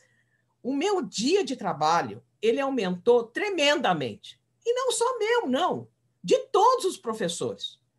E a telepressão é terrível, porque você tem que continuar publicando, você tem que continuar apresentando o trabalho em congressos virtuais, orientando alunos, você tem que continuar dando boas aulas, você é avaliado pelos alunos, pelos coordenadores, etc. A profissão de professor virtual é horrível, detestável. Uma coisa é você dar um curso à distância, de vez em quando, mas no dia a dia é um desgaste tremendo. Eu estou dizendo isso porque eu sou a favor, sim, de você ter possibilidades de oferecimento de disciplinas à distância, mas não fazer todo o trabalho à distância. Tudo. Tudo é tudo. Exame de qualificação, exames parciais dos alunos, exames de recuperação, é tudo. Ficar sentado horas e horas e horas. E isso não está acontecendo só com os professores virtuais, não. Acontece com um monte de gente em teletrabalho, que faz serviços de empresas. Quando a Evelise Antunes começou a estudar teletrabalho no judiciário, há 3 anos atrás, o teletrabalho era um prêmio para quem queria ficar em casa. Mas eles tinham que produzir 30% a mais. Ora, eu tenho que ter vários computadores e telas funcionando, etc., perfeitamente, uma internet de alta velocidade para poder participar de uma reunião como essa que nós estamos tendo. Porque se a minha internet não funcionar, eu não posso apresentar nada para vocês. Se eu tiver uma queda de energia, o que é comum acontecer quando começa a chover, por exemplo, ou se a internet estiver lenta, ou se eu tiver com dor de cabeça, ou se eu ficar com fadiga visual, porque eu estou olhando para a tela o tempo todo. Então, quando a gente pensa em teletrabalho, a gente tem que pensar nos aspectos positivos e nos aspectos negativos. Que os tempos pós-pandêmicos não serão os tempos de organização do trabalho pré-pandêmicos. A organização do trabalho, já existia o teletrabalho, o home office, etc., mas era ainda tímido. Mas agora, com o desenvolvimento das ferramentas digitais, isso entrou para valer. Então, a gente tem que ficar muito atento com os fatores negativos do teletrabalho. O que significa a desconexão? Então, por exemplo, várias publicações mostram, né, o papel da ergonomia nessa desconexão. Isso aqui é um artigo publicado, por exemplo, pelo pessoal, tem Federal da Paraíba, Universidade Potiguar e Federal do Rio Grande do Norte, nesse periódico Work, certo? Então, você tem alguns aspectos físicos que importam, o mobiliário, a qualidade da tela, qualidade da conexão, mas você tem os aspectos cognitivos que pouco são analisados. O que significa você ficar o tempo todo nessa forma de interação e de interpretação de textos e de criação. Então, quando o Carlos mostrou que no E-Social foram retirados, foi retirada a parte cognitiva, é terrível isso. Porque a parte cognitiva é a parte mais importante no teletrabalho. É a que mais impacta aquele que está realizando o teletrabalho, homem ou mulher. Seja do ponto de vista social, seja do ponto de vista cognitivo, e seja do ponto de vista, inclusive, de compreensão daquilo que está se passando na organização. Uma reunião virtual não é igual a uma reunião presencial. Uma aula presencial é diferente de uma aula de educação à distância. Eu acredito que a Universidade de São Paulo eu acredito que à medida que será possível retornar os alunos fisicamente às unidades de ensino, muita coisa vai ficar em forma híbrida. Eu não acredito que vai ficar em forma virtual de maneira permanente. Não acredito. Essa figurinha que eu gosto muito, que foi a Ivelisse também que encontrou, que foi publicada no jornal chamado El País, ela resume um pouco do que eu estou falando, dessa intensificação do trabalho, o trabalho presente nas 24 horas do seu dia. No repouso, durante o tempo que você tem que trabalhar mesmo, no banheiro, né? Fazendo compras, cuidando da casa, cozinhando. Eu tenho uma aluna de mestrado e ela atende de maneira virtual uma grande empresa. Ela é médica do trabalho. Aí ela disse que o tempo dela de trabalho formal deveria ser 30 horas por semana, mas o tempo médio de trabalho real é praticamente o dobro disso. Aí eu perguntei para ela assim, me diga, então como é que você prepara as refeições? Como você come? Aí ela disse assim para mim, ai, professora, sabe o que eu fiz? Eu coloquei uma caixinha na cozinha aonde eu coloco o meu celular ligado na empresa. E aí, enquanto eu estou cozinhando, o meu celular está lá ligado na empresa e eu estou respondendo aquilo que as pessoas estão perguntando. Gente, isso é terrível. Não é só terrível, é horrível. Então, há que pensar em soluções. Então, essa nota técnica do Ministério Público do Trabalho, ela tenta regular o teletrabalho. Então, inclusive, nessa nota que eles divulgaram, no sentido, inclusive, de aumentar a fiscalização das condições de trabalho de trabalhadores que vão permanecer em teletrabalho. Então, eles fizeram essas diretrizes direcionadas para empresas, sindicatos e órgãos da administração pública. E esses direcionamentos eles vão além das exigências da reforma trabalhista. E eles buscam detalhar questões como limitação da jornada, preservação da privacidade da família do trabalhador, direito à desconexão e direito às pausas legais. Então, tem aqui uma certa linha temporal. Vou passar o próximo slide. Então, aqui um exemplo, né? Então, instruir os empregados quanto às precauções a fim de evitar doenças físicas e mentais. Você vê, no E-Social não tem, mas aqui tem.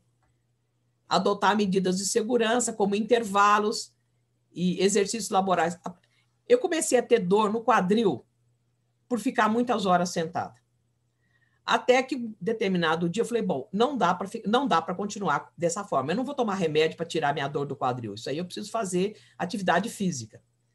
E como é que eu vou fazer atividade física se eu estou trabalhando tanto? Então, eu tenho algo, eu diria assim, maior autonomia do que a maioria dos teletrabalhadores. Então, as reuniões administrativas eu tenho que estar presente de manhã, não tem jeito. Mas quando não tenho reuniões administrativas, eu tento transferir todos os meus compromissos de aula, de reuniões com alunos, de reuniões com outras pessoas e outros compromissos para a parte da tarde, na medida do possível, para que eu possa realizar atividade física de manhã. Porque senão eu não aguento ficar sentado.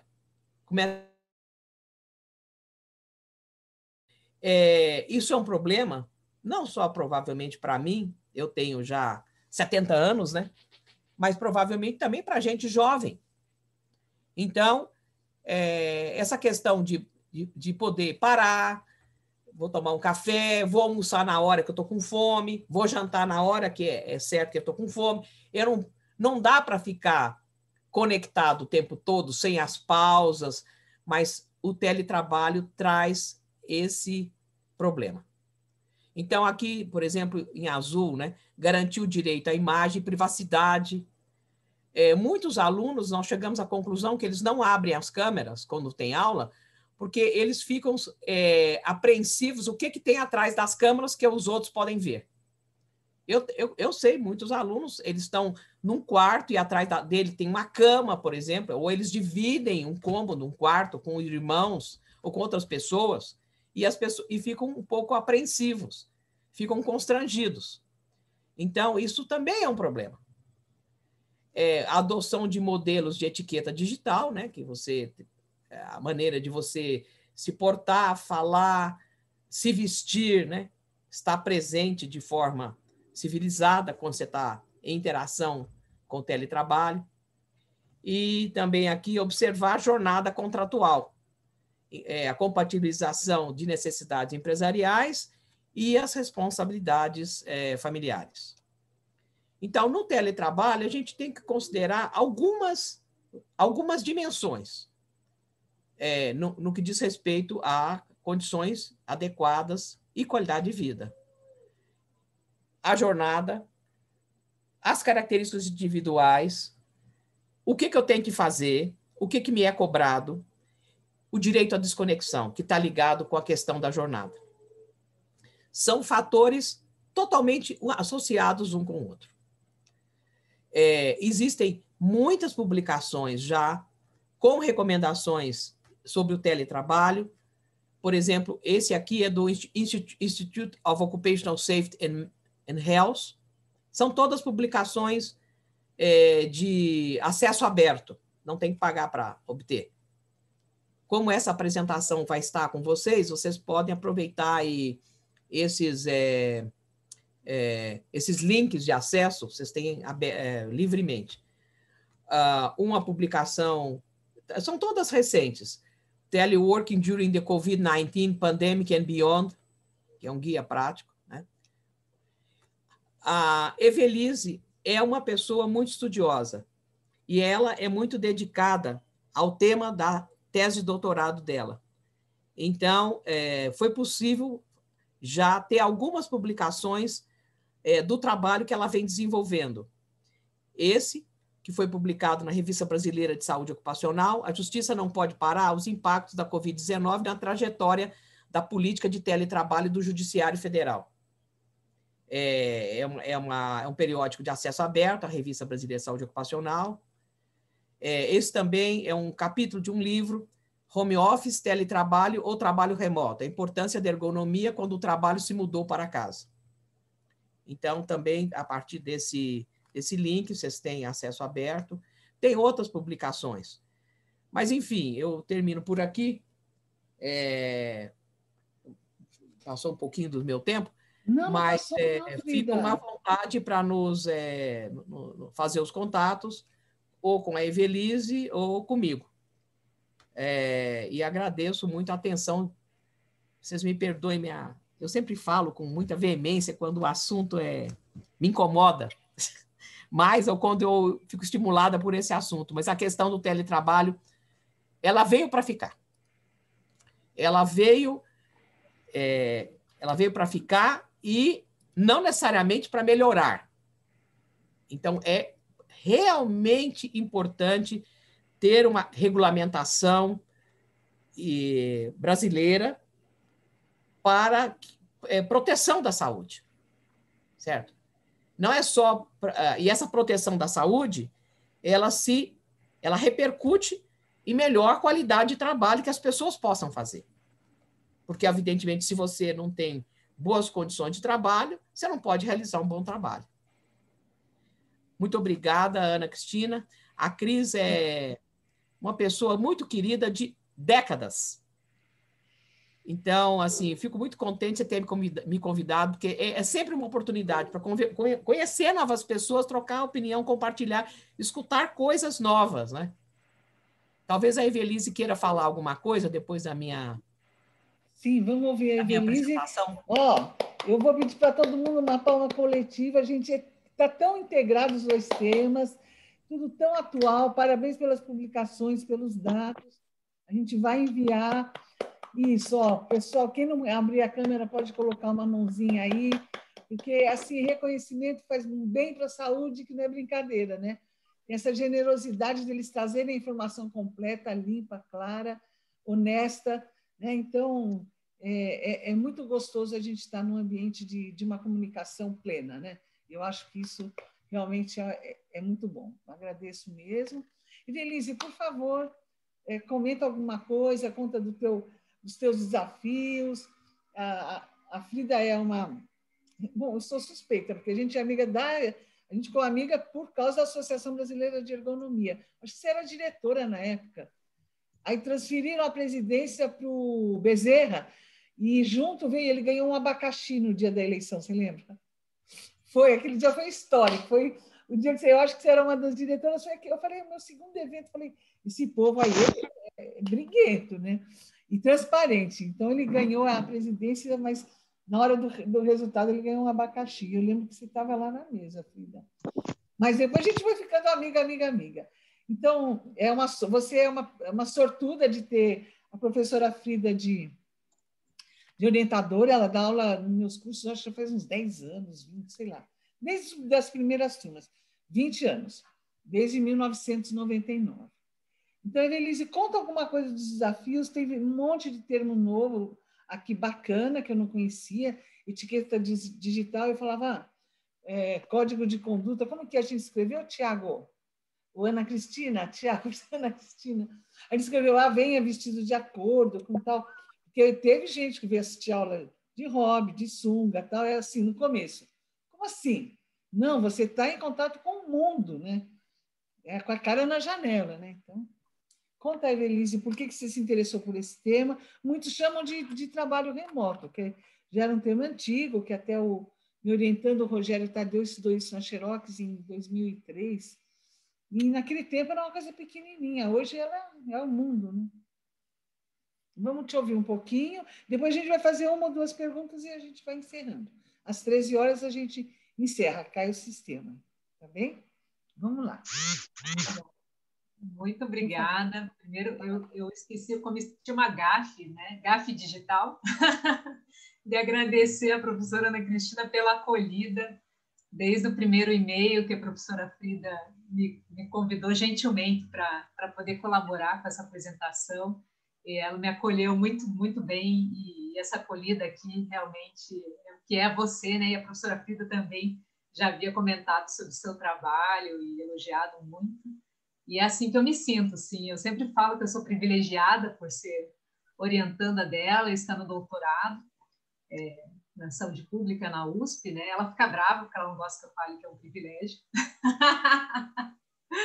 Mas né? Porque não é todo mundo que quer ser orientando dela que pode ser, né? Então, realmente, toda essa história construída, eu estou sempre aprendendo com ela, assim, ela fala que eu estudo teletrabalho. A Frida, ela fecha o espaço que ela está. Tem evento, aí ela tem uma legião de fãs nesses eventos. É muito gostoso. E aí o pessoal assistindo fica todo mundo hipnotizado, né? Ela tem esse dom de, além de falar, hipnotizar. Mas que eu queria ser uma mosquinha na Fiesc para ver você falando para o cara, ele pode ter xingado, mas ele não vai te esquecer. Mas então conta para a gente a escolha do teu tema e o que você acha que a gente deve saber, o que você quer provocar. Faça mais provocações, vamos dizer assim. Joia. Mas eu me lembro da professora Frida chegando numa aula depois dessa reunião da FIEC. Ela estava muito indignada, e a gente realmente, por mais que ela, com todo o conhecimento, lute, e a gente passa coro nessa luta, parece que às vezes a gente acaba ficando um pouco decepcionado, né? Com as perdas de direitos e a desconstrução que a gente está vivendo. Mas, enfim, quando eu ingressei no doutorado, em 2018, né, a gente queria estudar trabalho no judiciário, a gente foi investigando, tateando algumas coisas, o que estava acontecendo por lá, com relação à saúde. E aí surgiu essa questão do teletrabalho, a gente discutindo com a equipe, e eu conversei com a professora Frida, eu falei, poxa, é uma política nova, né? Nova entre aspas, porque ela foi regulamentada. A primeira vez ela apareceu em 2014, na Justiça Federal do Paraná, mas o Conselho Nacional de Justiça só regulamentou em 2016. Então, a política agora ela vai fazer 5 anos. Mas não que não existia o trabalho remoto. E aí, eu já convido vocês para lerem esse capítulo do livro que a gente escreveu. A gente faz a diferenciação dos termos, agora não vai dar para falar, mas tem uma diferença com relação ao home office, trabalho remoto e teletrabalho, mas o teletrabalho é aquele que está regulamentado. E ele acontecia de forma, não é irregular, né? Mas assim, as pessoas levavam os processos embaixo do braço para casa, né? Os juízes, os servidores. E surgiu essa curiosidade, esse interesse pelo tema, porque parece que é tudo maravilhoso, né? Então, como ele era visto pela equipe, pelos juízes, é um privilégio. Então, a pessoa que tem direito, que quer fazer teletrabalho, ela tem que produzir mais no mesmo tempo. Quer dizer, ela tem que usar o tempo que ela não se desloca para ela produzir, ela tem que usar o quê? O tempo do final de semana, tem que estar disponível 24 horas, aqui todo mundo comentou, né? Essa questão realmente da telepressão é você estar disponível pelas mídias assíncronas. Então, as pessoas mandam um e-mail, mandam um WhatsApp, mas você tem que estar online, disponível na mesma hora que a pessoa manda. É uma mídia assíncrona, né? Então, teoricamente, você tem que estar disponível quando a pessoa te liga. Aí você atende o telefone. Mas não para respondê-la 24 horas por dia. Então, Evelise, em termos de qualidade de vida, uma coisa que a gente tem conversado você é o dono do seu pedaço. Desliga.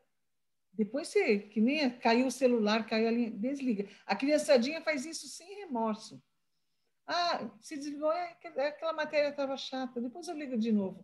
Então, não há nenhuma condição de verificação do porquê desligou, por como não tinha câmera. Então, a pessoa se empoderar. Mas como ainda está introjetada a questão do poder formal, né, a pessoa fica com medo de tirar a imagem ou usa mal a imagem. Então, a gente tem ainda um empoderamento do gestor, né, da sua vida privada, da sua vida doméstica. Porque, de toda forma, o trabalho é que entrou dentro da casa, não foi o contrário, né? Então, eu acho que essa consciência da pessoa, de cada pessoa, usar isso, porque ela está com o recurso, ela só não está usando.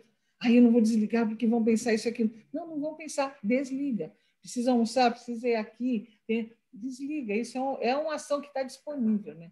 Não tem nenhum sistema que fale, que mantenha o teu vídeo ligado. Ninguém aqui, eu como host e tal, vou manter o vídeo do outro ligado. Não tem isso.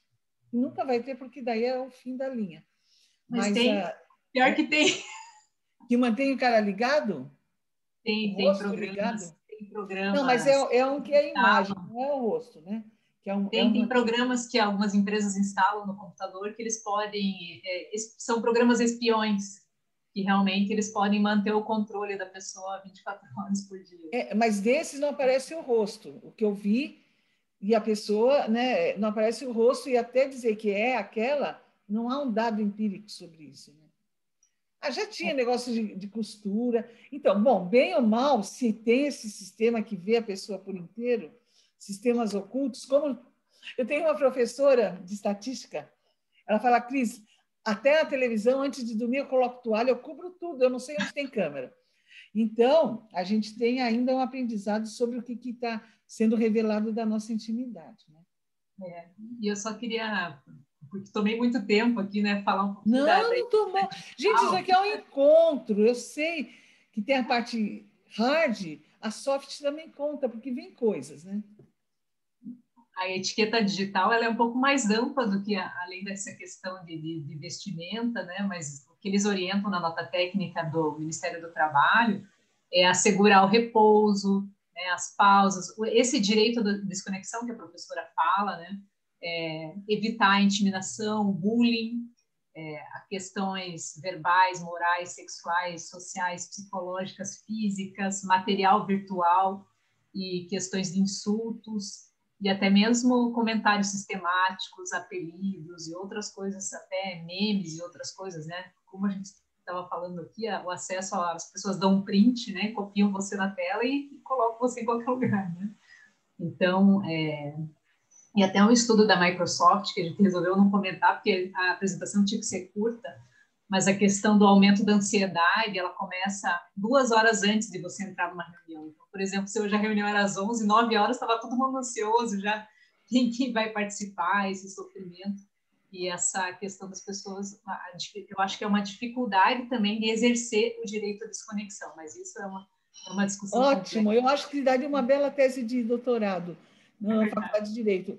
O exercício do direito à desconexão, eu acho que valia bem legal. Assim como tem o ócio criativo, que no fim é produtividade de uma outra forma, eu acho que ainda a gente tem muito para estudar e compartilhar, né?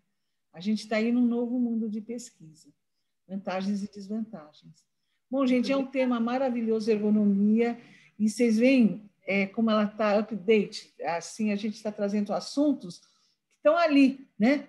E que são super atuais, super importantes, embora tenham coisas muito antigas travadas, né? A indignação do Carlos e da Frida. Quantas vezes você tem que se indignar para poder exercer o teu trabalho, o exercício da tua profissão, definição da ergonomia, aplicação da ergonomia, né? Você tem que fazer isso de uma forma indignada, às vezes, né? É engraçado essa loucura, né? Tem algumas situações que a coisa é glamourosa, né? Vamos usar um super soft de inteligência artificial, de realidade e tal, mas há outras que envolvem essa indignação. Fala, você não está vendo que isso está matando? Né? Você não está vendo tal. E às vezes a gente entra num diálogo muito mais professoral do que de negociação, né? Fala, acorda, você tem que fazer isso, né? Mas a gente sabe que os caminhos são múltiplos e a gente vai aprendendo também a estabelecer uma comunicação. Bom, pessoal, eu queria saber se alguém quer comentar alguma coisa, sempre agradecendo. Esse material está gravado. Quem não quiser aparecer ou não quiser que seja disponibilizado, é só me avisar. Teve uma reunião da rede que a gente teve que fazer isso. Eu não disponibilizei lá no presencial por uma questão familiar de uma das participantes. Ela falou, a professora não pode, X, porque aconteceu um fato lá com o ex-marido e tal, e que ela não queria que ele soubesse que ela estava lá. Então, a gente não disponibilizou. Então, se houver algum caso assim quente, desses de novela mexicana, vamos dizer assim, avisa, a gente não coloca no ar, não tem problema nenhum. Mas, se vocês quiserem, eu estava falando aqui com o Tiago, eu vou pensar num formulário que vocês autorizam a imagem e disponibilizar o e-mail. Então, se alguém... Obrigada, Flávio. Se alguém agora não quiser, pode falar no particular ou mandar mensagem, porque daí a gente não disponibiliza. Os slides, os professores gentilmente disponibilizaram, a gente vai mandar no formato PDF, tá bem? Os links, tudo mais, realmente é uma preciosidade você ter acesso a essa literatura. Autoriza a imagem. Obrigada, Frida. Alguém quer comentar alguma coisa? Laura, eu estou achando que você está aqui querendo falar. Dá faz um pitch, que agora a moda é fazer um pitch, né? Eu acho que o termo está certo, gente. É um termo meio moderno, não decorei tudo. Está certo, Bárbara, Elísia, Renata? É pitch que fala? É tipo um negócio de 1 minuto, né? Então, quem quiser... pitch, Então, é pitch, é vender no elevador em 1 minuto. Isso. Então, por favor, quem quer fazer um pitch? Alexandre, faz tanto tempo, meu colega da psicossomática. Alguém quer dar uma licença, uma marca, por favor? Só posso elogiar as suas apresentações. Mas fala o que da tua formação, Alexandre, que eu acho legal. Eu sou clínico geral, neurologista, médico de família, médico do trabalho, MBA executivo em saúde, e estou hoje na área de tecnologia para autocuidado. E está no Rio de Janeiro. Rio de Janeiro.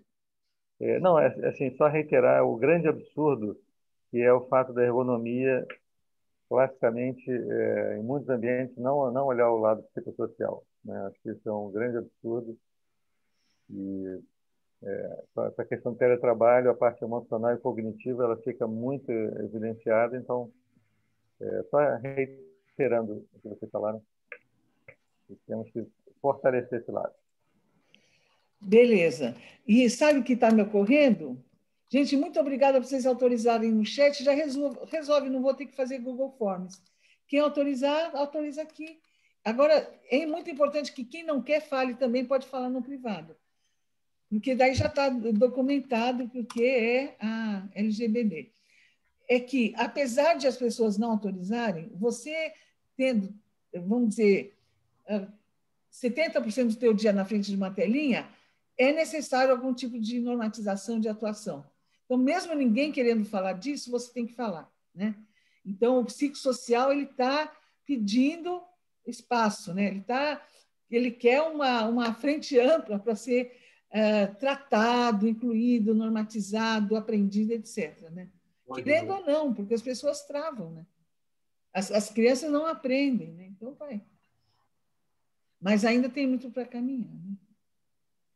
Então vamos ao último relato, e daí na sequência Carlos e Frida, Evelise, vocês dão um oi final e a gente guarda o aprendizado com tanto coração. Eu falei, gente, que presente, que nível. É assim, eu já sabia que era bom, mas o nível de informação, cá entre nós, eu acho que foi nota 1000. Alguém quer falar? Não? Ninguém quer fazer um pitch? Tá bem. É que é chato fazer um pitch em 1 minuto, né? Então, vamos lá. Eu posso fazer um comentário? Sim, Nancy, só se identifica, por favor. Vocês veem que é tudo... Eu sou Nancy Benilha. Não é máfia, tá? Não é máfia. Desculpa, eu estou na cozinha fazendo almoço, por isso que não vou colocar minha câmera. Mas, Nancy, fala o que você faz, a tua dissertação de mestrado. Curtinho. Eu achei sensacional as colocações do professor Carlos e da professora. Eu sou Nancy Pinilla, eu sou estudante de mestrado da Universidade Mackenzie e estou terminando meu mestrado, a minha dissertação relacionada com o tema de qualidade de vida no esporte como trabalho de atletas paralímpicos brasileiros. Então a Nancy tem sido um desafio e tanto porque tem que falar mais devagar, Nancy, tem que falar mais devagar. Deixa queimar a batata aí. Ela está estudando qualidade de vida dos atletas paralímpicos brasileiros. É um estudo nota 1000. Qualidade de vida no trabalho. Estou tentando tipificar a caracterização do esporte como trabalho e nesse contexto de qualidade de vida, nesse contexto de trabalho, falar da qualidade de vida deles, dos paralímpicos brasileiros, dos atletas paralímpicos. É um desafio e tanto porque estou falando de ergonomia de corpo, ergonomia da atividade, ergonomia do trabalho, e nesse sentido que eu achei sensacional a colocação do professor Carlos Maurício, porque ele foi muito rico ao falar de colocar a ergonomia como uma atividade centrada no homem, e de falar que a partir dele é que a ergonomia é feita, que você não pode falar que a partir da experiência dele, a partir da voz que é feita a qualidade de vida através da ergonomia. Eu simplesmente me identifiquei muitíssimo com o que ele falou, porque eu sei que tem duas escolas de ergonomia, a americana e a francesa, e ele juntou as duas, muito sabiamente ele juntou as duas. E eu estou assim, só baixar a cabeça e parabenizar os dois, porque foram muito bem sábios a colocar as colocações de ergonomia e colocar o homem como o trabalho dele como uma necessidade fundamental humana, e colocar a ergonomia na atividade centrada no homem. Mais ou menos. Obrigada. Obrigada. Depois, quando for a sua defesa, se você quiser público, você avisa que a gente conta para todo mundo. Com certeza. É gostoso. Eu fui conhecer um outro mundo, né? Estava meio pertinho. E então vamos encerrando. Vou pedir então as últimas palavras da professora Frida, do professor Carlos, Evelise. Cria. Quando é a próxima? Caramba! Estamos aguardando o próximo reencontro. Então, a gente está desenhando, se tudo der certo, a gente vai ter ou 25 de junho, mas o acertado seria meados de julho, lideranças femininas. Então, vem uma jornalista empreendedora, bem poderosa, jovens. Porque eu fiz o evento Sabedoria 70+, agora eu estou pegando lideranças femininas 35+, né? Então, vem uma vereadora de um coletivo, recém-eleita, e vem uma professora que está na mídia, foi minha orientanda de mestrado, é da Federal do ABC, sobre questão da carreira do jovem. Então, vai ser... Como é muita gente que eu falei, vamos conversar da liderança feminina, esse é o perfil delas. Agora, vamos ver o que acontece para não também ficar apertando o cérebro de quem é convidado e tem que falar pouco, né? Então, eu estou pensando se eu faço no formato rede ou se faço live. Agora, sempre tem alguma coisa e eu estou postando. O Paulo que posta tudo lá nas redes sociais, no núcleo, não no Twitter, nem no meu Facebook. Ele cuida do núcleo, tá bem? Tem coisas legais por lá também. Então, tá bem, Luiz. Por favor, Carlos, obrigada pelo interesse. E que bom que você está na etiqueta do vestuário, né? Você falou que quase que não vinha assim. Ai, é complicado. É complicado. Depois da escolha da foto, eu fiquei mais relaxado. A escolha da foto, é verdade. Eu pensei que você fosse falar a escolha da farda. Com que farda você vai, né? Porque tem uma farda, né? É uma farda digital, as fardas digitais. Mas já passei muita saia justa de ver, eu falo, gente, o que eu vou fazer? Mas aí, na dúvida, eu desligo o vídeo da pessoa, ou o som, então o rosto tem que estar bem ativo para não criar problema, né? Eu acho que nesse ponto você tem que ser tolerância zero. Depois você fala, ó, cortei, depois você volta, faz só som, né? Vamos lá, gente? Fechando, coragem, eu sei que vocês querem ficar, mas aqui é 30 às 11. Não posso ficar nem mais um minuto com você. Tá bom, vou começar então. Bom, primeiro agradecer a você pela belíssima acolhida, pela majestosa oportunidade que me proporcionou de conversar com essa turma toda, e com você, e com a Frida, que são meus parceirão aí de ergonomia de anos a fios, né? E cada vez mais lutando e passando raiva com algumas pessoas da vida, algum pelo caminho.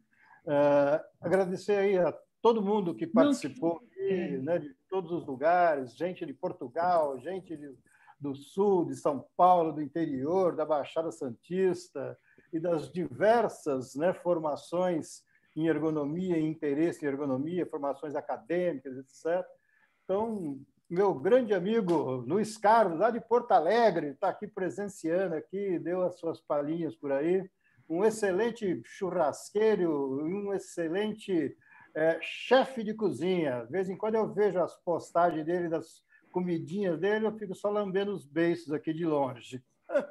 Beleza, então, gente, muito obrigado, felicidade para todos, que possamos passar aí uma boa pandemia, sairmos dela o mais breve possível, de preferência com saúde e vivos. Um grande abraço a todos, muito obrigado pela oportunidade. Vamos lá.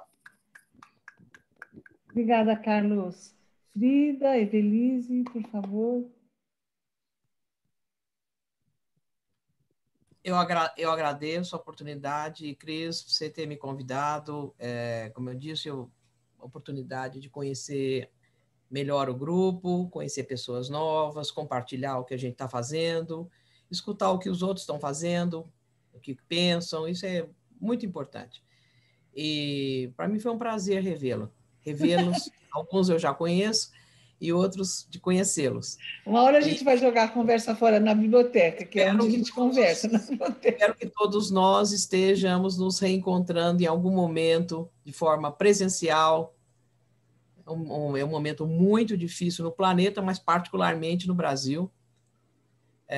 Então, todos cuidem-se bem e tomara que todos estejamos bem ao longo desse ano e dos próximos. Obrigada mais uma vez. E, então, eu vou deixar a reunião, porque daqui a pouco eu já tenho aula de pós-graduação e eu sou a host da aula. Então, enfim, estejam bem. Obrigada.